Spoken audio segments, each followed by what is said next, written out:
at 6 p.m. on Tuesday, July 12th, over 100 Frederick County citizens rallied outside of Winchester Hall in support of county employees and their families. They hoped to send the message to the Board of County Commissioners that privatizing county jobs would be a bad decision. Privatization or private-public partnerships aren't necessarily such a new idea. The county already has a lot of things done by private companies, from contracting out for multiple years to collect everyone's recycling, to contracting with a construction firm to build a new school. The issue isn't whether or not some things shouldn't be done by private companies. The issue is what things are done best, most efficiently, to provide the necessary and desired level of service. Frederick County, frankly, can always use some improvement, anybody can, but honestly has provided outstanding public services, great public facilities, outstanding staff, employees doing a great job for years on end at a reasonable price. Does that mean we don't have a challenging budget environment right now? No. Does it mean that we should privatize everything? Definitely not.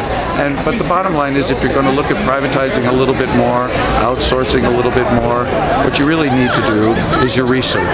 You need to recognize what a huge decision it is, treat it seriously.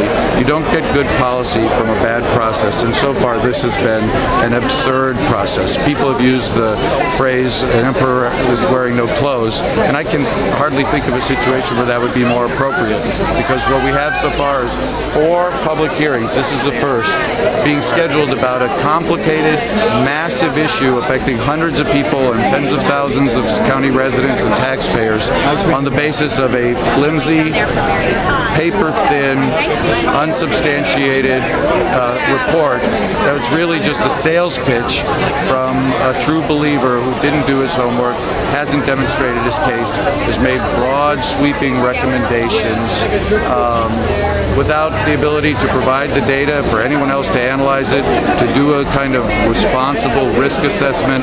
Commissioner Paul Smith, often voting with Blaine, ran on his ticket, has been taking a more responsible perspective than the other 3 commissioners by supporting the idea of doing it carefully, examining individual divisions and functions and departments and looking at how they might be outsourced, if they should be, doing the kind of comparison that we ought to do in a thoughtful process.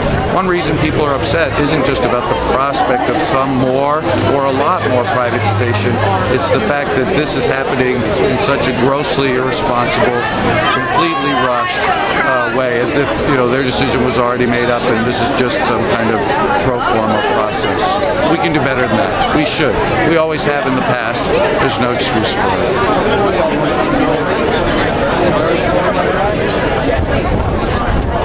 My name's Ellis Burris. I'm from Brunswick. I'm a resident of Frederick County for the past 30 years, and I am very concerned about the turn towards that the government is taking, the local government is taking. I think the commissioners have a valid point insofar as privatization does have a role in providing public services, but my concern is it threatens the core services that are just not going to be provided by a private company in the way they have been provided for decades. The possible loss of institutional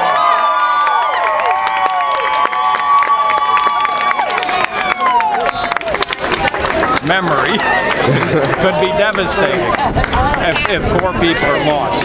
There's a role for privatization in providing the services, but to throw all public services out is for mistaken ideological reasons is no better than saying everything should be government for ideological reasons.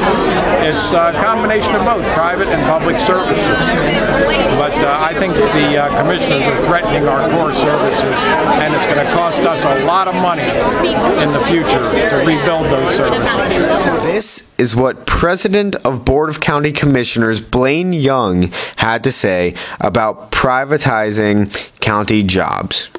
The county is looking at ways to reduce their reoccurring expenditures, and public-private partnerships is one of the examinations that we're going to do. It's not a Republican test or a Democrat test. There's Democrats and Republicans that have done this very successfully. Pennsylvania is a state that did it under Governor Rendell, who's a Democrat. Florida did it under the leadership of Governor Jeb Bush. Both are former governors, Pennsylvania and Florida. And basically it looks at all your services. If it's in the phone book, then basically shop and compare. And once you get that information, you can make several decisions. One, you can tweak your own organization for efficiencies and cost savings. Or number two, you can make a transition of that sector to a public-private partnership. Now, of course, people ask the question, well, what do you do if it fails? Well, that's all based on how the contract is written, the safeguards and oversight that are in place, and of course you don't put all your eggs in one basket and go with a sole source. A sole source would be that there's only one company that can do that particular service. So there's many things that you can put in a request for proposal, and there's many oversight provisions that you can put in a contract to make sure that the quality standards are met, and also to make sure that you're not locked into something that may do you more harm than good in the long run. Save their jobs! Save their jobs! Save their jobs! Save their jobs! Save their jobs! Save their jobs! Save their jobs!